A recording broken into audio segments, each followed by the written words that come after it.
पुणे महानगरपालिकेच्या निवडणुकीमध्ये राष्ट्रवादी काँग्रेस पक्ष अजित पवार गट यांनी पुण्यातील नोंदपात्र असणाऱ्या गुन्हेगारांना उमेदवारी दिली किंवा त्यांच्या कुटुंबियांना उमेदवारी दिलेली आहे।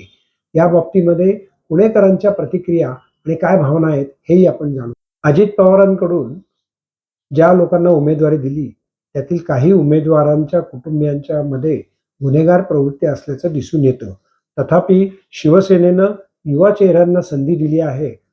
नमस्कार, मी पुणेकर नागरिक असल्याने मी सर्व नागरिकांना, सगळ्या भगिनींना, सगळ्या बंधूंना असं विनंती करते की आज जर आपण बघितलं तर पुण्यामध्ये इतकी गुन्हेगारी वाढली आहे। पुणे हे शैक्षणिक शहर आहे, पुणे हे सांस्कृतिक शहर आहे। तर त्या पार्श्वभूमीवर बघता माझं असं प्रांजळ मत आहे, एक नागरिक म्हणून, पुण्याची नागरिक म्हणून, कुठल्याही पक्षाने एखाद्या उमेदवाराला तिकीट देताना त्याची गुन्हेगारीचा पार्श्वभूमी बघून, पडताळणी करून त्यांना हे तिकीट द्यावं। आज नवीन आपल्या पुण्याची शहरची जी प्रगती आहे, मेट्रो म्हणा किंवा पुणे जसं आपल्याला सशक्त करायचं आहे, पुणे आपल्याला ट्रॅफिक मुक्त करायचं आहे, त्याच्यासाठी असा उमेदवार हवा जो सुशिक्षित असेल, जो तळागाळापर्यंत प्रत्येक नागरिकाची जी काही विवंचना असेल ते समजून घेईल आणि तो किंवा ती हे युवा असतील, जेणेकरून नुसतं पक्षाचंच नाही तर शहराचा पण विकास होईल।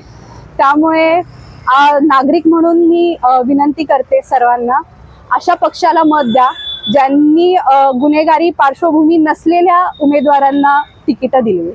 त्या मनाने मला असं वाटतं शिंदे साहेबांनी जर त्यांचे उमेदवार बघितले आपण तर त्यांना कुठलीही गुन्हेगारी पार्श्वभूमी नाही आहे, सगळे शिक्षित आहेत। त्यामुळे मला असं वाटतं हा पाठिंबा त्यांना द्यायला हरकत नाही आणि तो द्यावा, कारण जे काय आहेत ते सगळे शिकलेले आहेत आणि मला असं वाटतं की आपल्या जे काही अडचणी असतील ते सोडवू शकतील। शिंदे साहेब हे तळागाळातले कार्यकर्ते आहेत आणि त्यांना सर्वसामान्यांना काय प्रॉब्लेम येतात, त्यांच्या व्यथा काय आहेत ह्या सगळ्या माहिती आहेत आणि सर्वसामान्य नागरिकांनी जे कोण उमेदवार आहेत उद्या भविष्यात ते नगरसेवक झाल्यानंतर तिथपर्यंत लोकांना पण सहजासहजी पोहोचता यायला पाहिजे, म्हणून सर्वसामान्य घरातल्या लोकांना त्यांनी मतदानाची तिकीटं दिलेली आहेत की लोकांना आणि जे कोण नगरसेवक येतील त्यांना सुद्धा एक सोयीस्कर पडावं आणि पुण्याचाच फक्त दृष्टिकोन डोळ्यासमोर ठेवून त्यांनी सुसंस्कृत पुणे नगरपालिकेचे निवडणुका चालू आहेत, तर आपल्याला काय वाटतं? सर्वसामान्य लोकांना तर राजकारण समजतच नाही आणि 90% लोक हे गुन्हेगारी पार्श्वभूमीतले आहेत। सगळे आपल्या स्वार्थासाठी राजकारणात येत आहेत, समाज कल्याण तर कोणाला समजतच नाहीये आता। आणि आता बऱ्याचदा तुम्ही ऐकलं असेल, आता हल्ली खूप गोष्टी कारणावरती येत आहेत की लहान मुली, मोठ्या महिला कोणी सुरक्षित नाहीये, सगळ्या असुरक्षित आहेत। याला जबाबदार कोण असणार आहे?